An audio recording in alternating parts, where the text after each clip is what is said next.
creative crew. iPets, having fun with you. You can be our friends, the fun will never end. Teaching you to draw and paint. Learning step by step with simple shapes and styles. Sharing art adventures and happy smiles. Climb aboard and let's get started. Art pets, we are the art pets.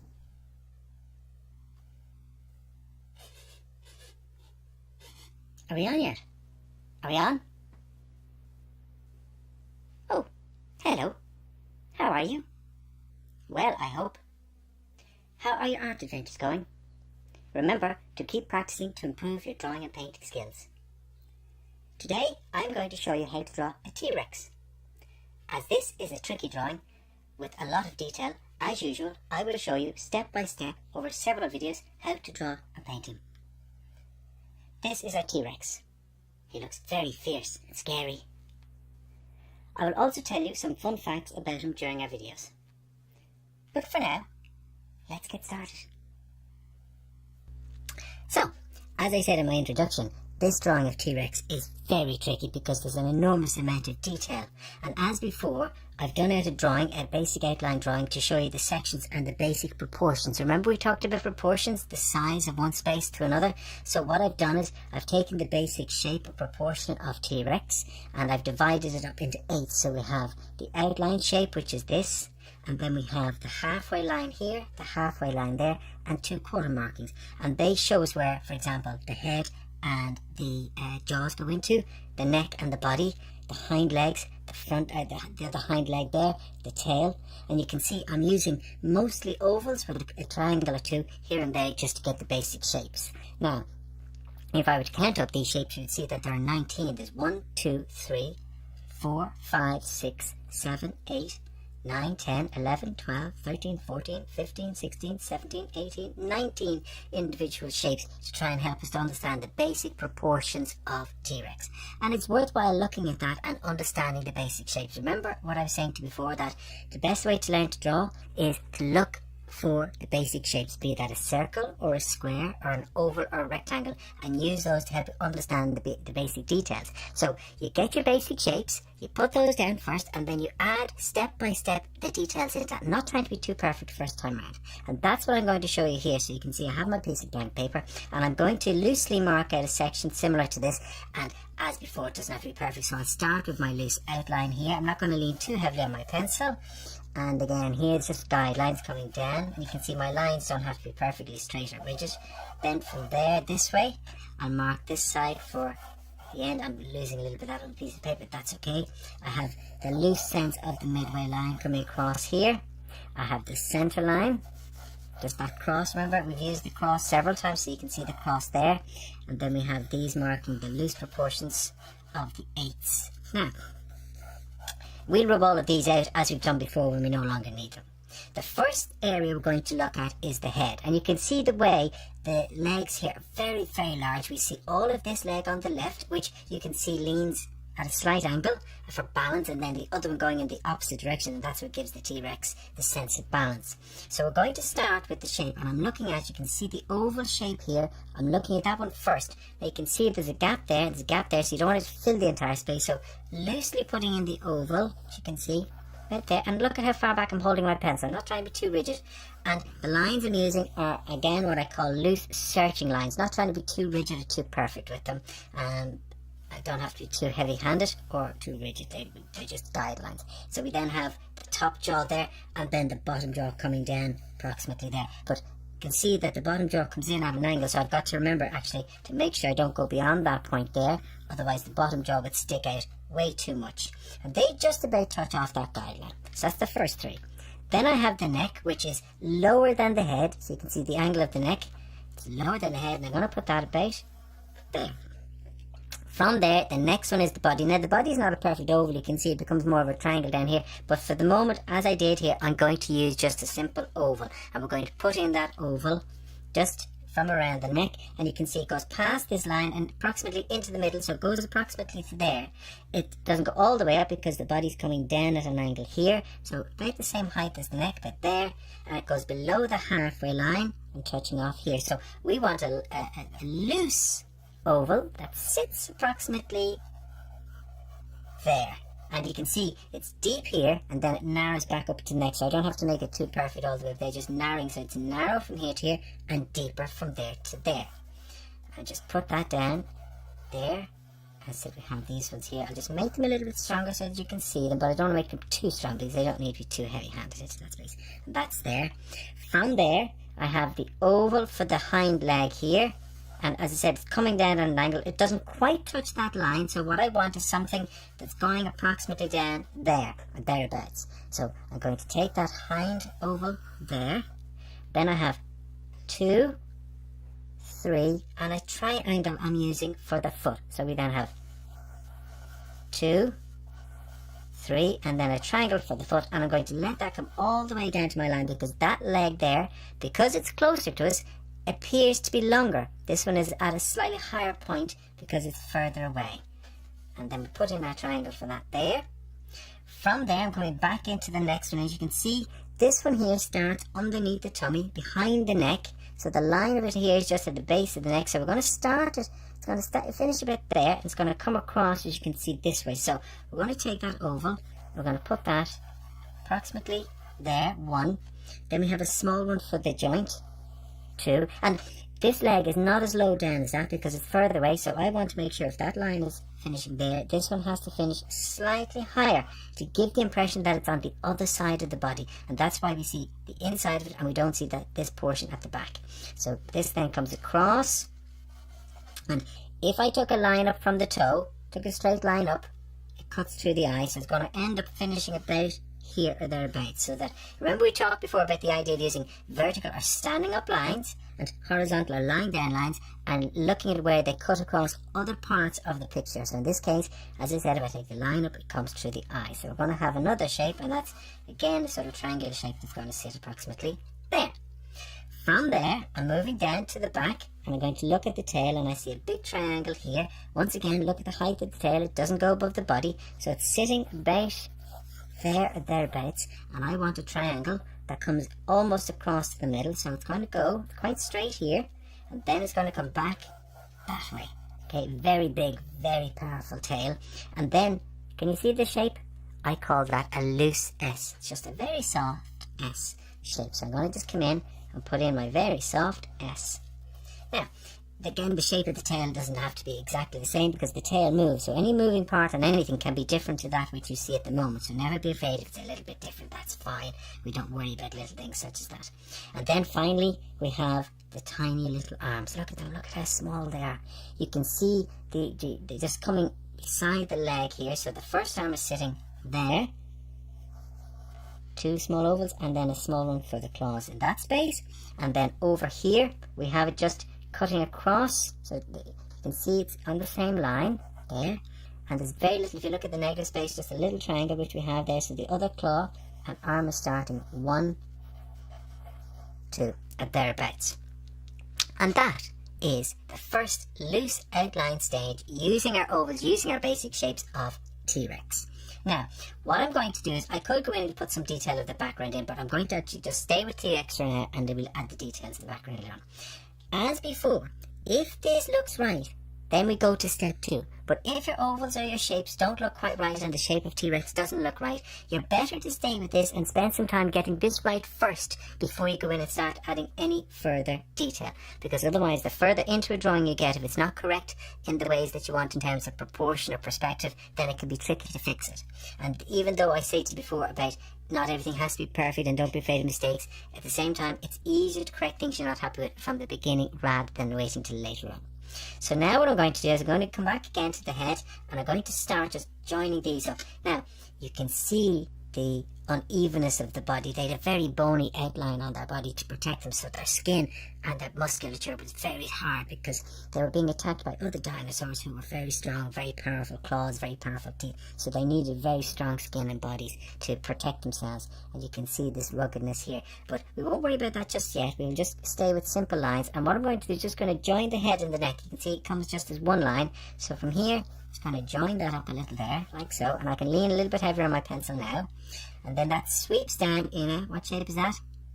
Well done, concave, we talked about before. That comes down in a concave shape to the jaw, the big powerful jaw.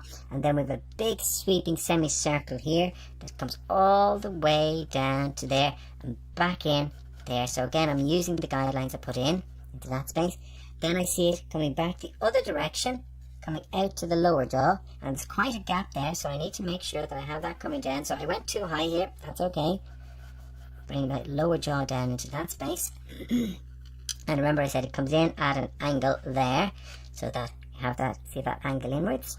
So we put this in here, and if we look, it just again, it's a concave shape. It goes in the opposite direction. So when this one came down, this is going up, and we give ourselves the lower part of the neck that goes in there. Can you see that?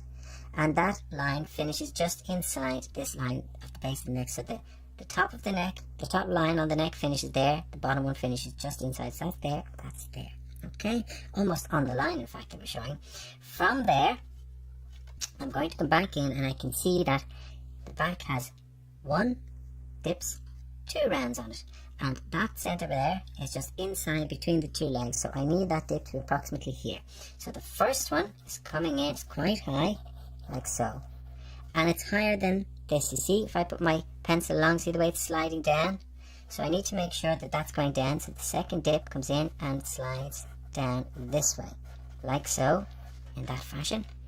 Then I bring that back out to the tail, which is quite straight, only a little bit of a dipping in it, just there, very gently. Bring that out there and bring that nicely rounded all the way around, and then back into a little curl there into that space. Now we take the tail and we allow it just very narrow. See there, the back is quite narrow. So we bring that in and around, and it gets very heavy and very thick from here and goes back to the hind quarter. So it comes back in very heavily and very thick from there. Lovely. Now, I can see, as I said, the line at the back of the body here, it's called the rump. That just fits in. There, comes in, so we have out, in, out, in, out, in, out. So out, in, out, and back in, small out, and then down for the really big feet and legs. These very powerful legs and feet that allow them to run quite quickly and catch his prey quite unawares.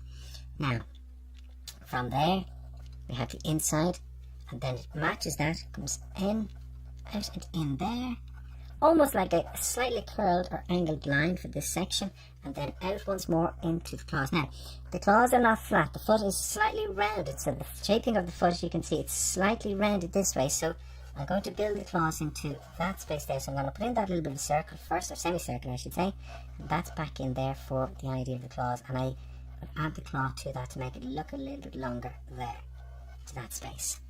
I'll come back in and add the details there later on. I just want to get the outlines more correctly established at this point. That comes up there. You can see the inside of the hind leg there, just where it touches the body, that sense of concave semi-space there. A little bit of a semicircle in the opposite direction. Then we're coming down into the lower part of the belly. So from where the tail meets, so if you continue the line of the tail through, you can see, and that center point, if you call it center, it's closer, that lower part is closer to this leg than to that. So if you look at the gap from there to there, it's bigger than from here to here. So you're not coming to the middle, we're bringing it over to approximately there. So we're going to take that, bring it back over, and we're going to take it back up, and then back across. You can see, cuts across just into the other claw there.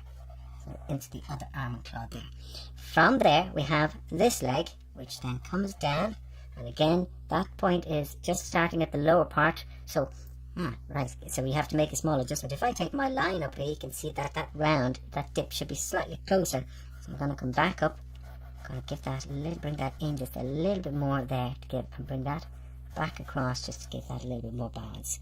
From here, this is coming out, then dips in again into the joint, back around, back down, slightly concave here. It doesn't have to be too perfect, into that space, like so. Then out, once again straight, but as with this foot, it's not a straight line across because even this toe is slightly higher, further back than that, so it's on a slightly different line. So the first toe goes there, then there's a little dip upwards, and then the second toe, as we see it, goes to approximately there. On the outside, coming down, and you can see it turns just above the knee joint. So just above that joint, it starts to turn into those very powerful claws. And once more, I'm just going to put in an outline into that space, and I'll add the details separately. Coming across, there's a small little gap between the arms here, and that's where we see this other arm. So the leg is coming up into that space, and we see a little bit of a gap for the arm just there. Comes out, and it's very hard to see any real detail on the claws there, so we just put that in as a sort of small oval for the moment, and we may add more detail to that later on. And then the shoulder, as you can see the shoulder coming out into the arm, so you can see the shoulder comes out into that space and then back across this way, like so, and that goes there. And then the other little arm, we have it, you can see the spacing. We start from here, it doesn't go past the leg, so we'll sit it. You can see the two claws there, you can see the one and the two, but for the moment we just add in the suggestion of those there, like so. This area comes up the front forearm, and then turns around and back into the upper arm, which connects to the body there. Okay, how are we getting on so far? Take your time and don't be afraid to pause the video and just take it very slowly as you're going through it. Now, I'm going to go back into the legs, or into the feet at this stage. So we have 1, 2, 3 heavy claws. I think there's another one behind there, I can't see it. So for now, we'll just go with what we see. Remember, you always draw what you see, but not what you know. Put in the suggestion of the claw there, and there's a triangular space where there's a shadow in between. I'm going to put in a little bit of soft shadow for the moment, just to help me see that. Then the other claw is coming out towards us, so as you can see it's coming this way, so it's coming that way. And we're going to in the idea of the claw and the very sharp nail into that. They would have been again very razor sharp, and would have been used for attacking and holding down prey and causing very serious injury. And then this one coming back across this way, here into that space. So again, they're on slightly different levels all above. Now, let's set that one there.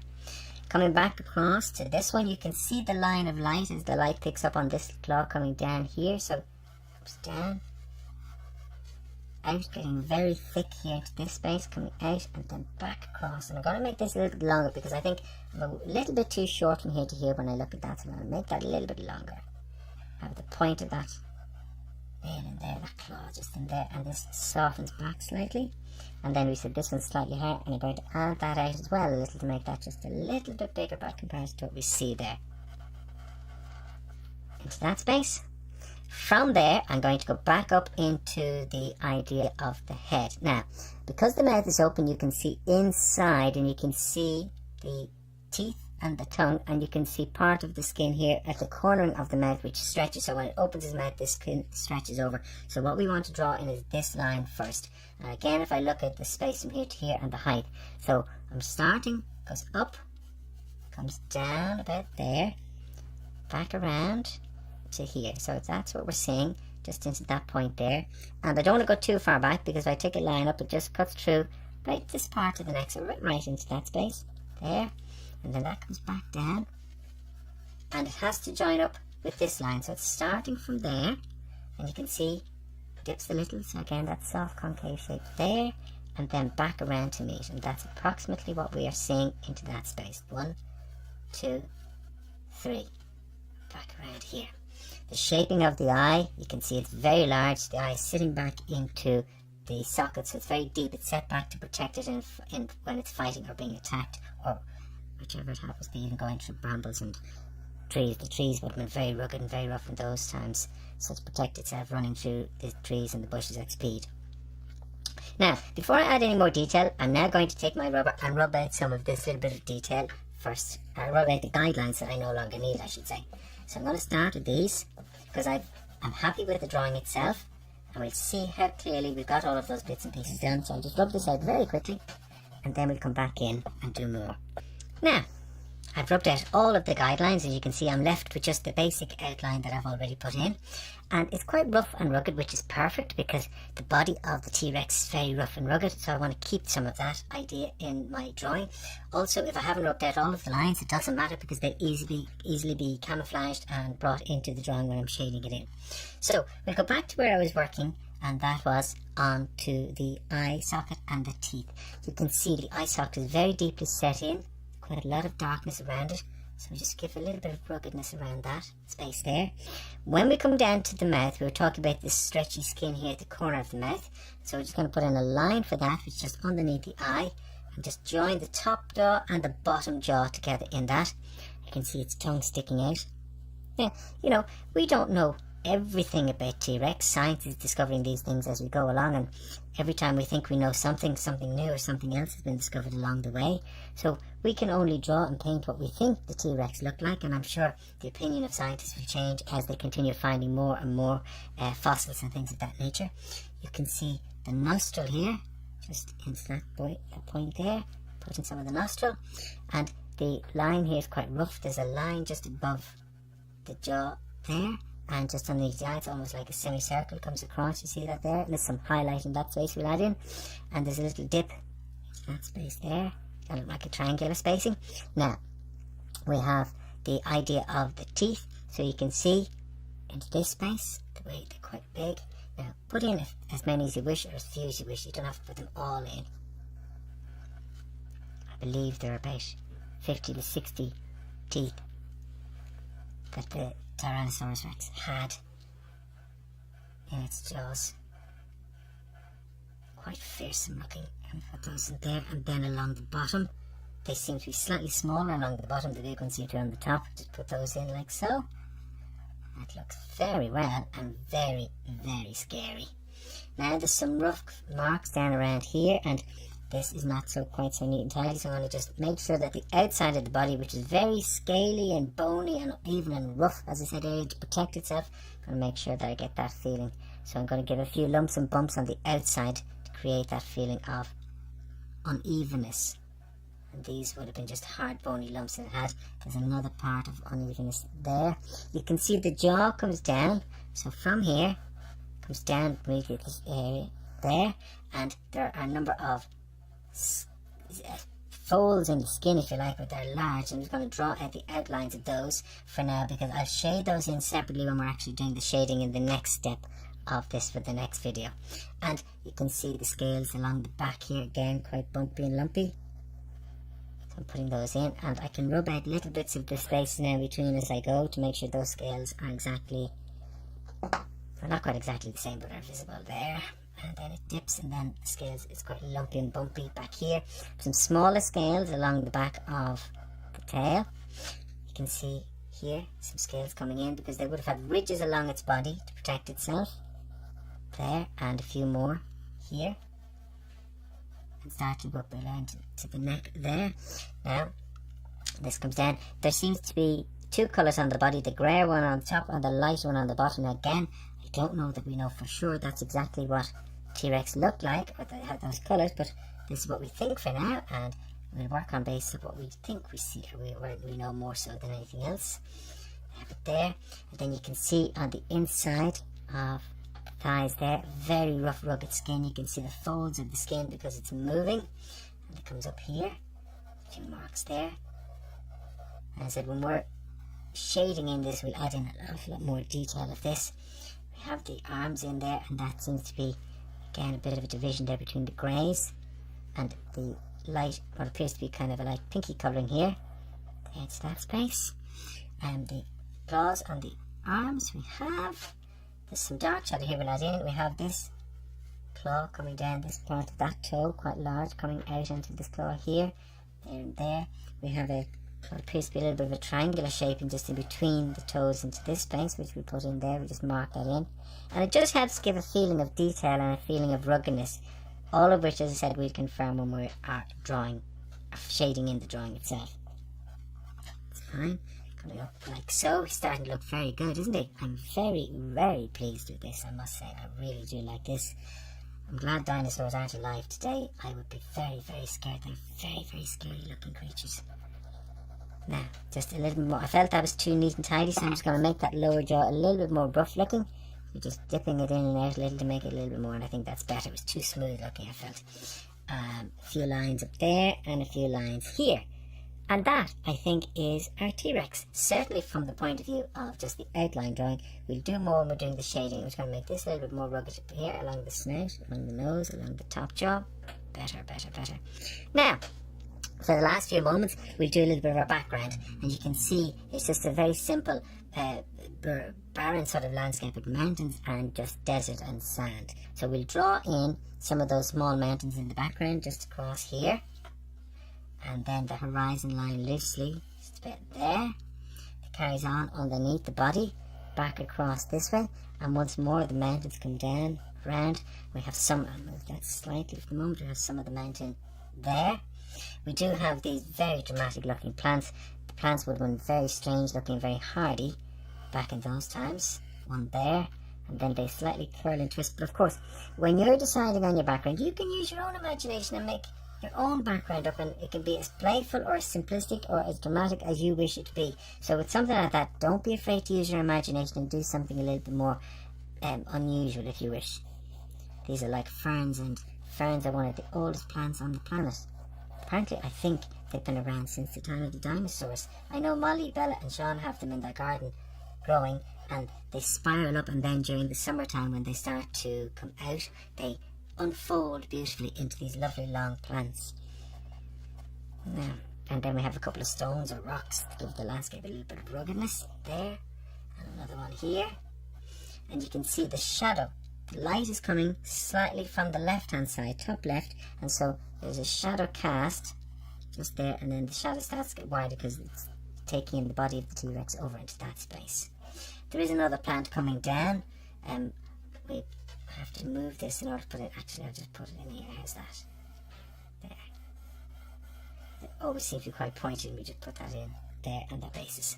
Now, that brings us to the end of step 1 of how to draw a T-Rex. In my next video, in step 2, I will show you how to add more shading and more detail to make our T-Rex look a little bit more lifelike. Until then, enjoy your art adventures, and I look forward to seeing you soon. Bye!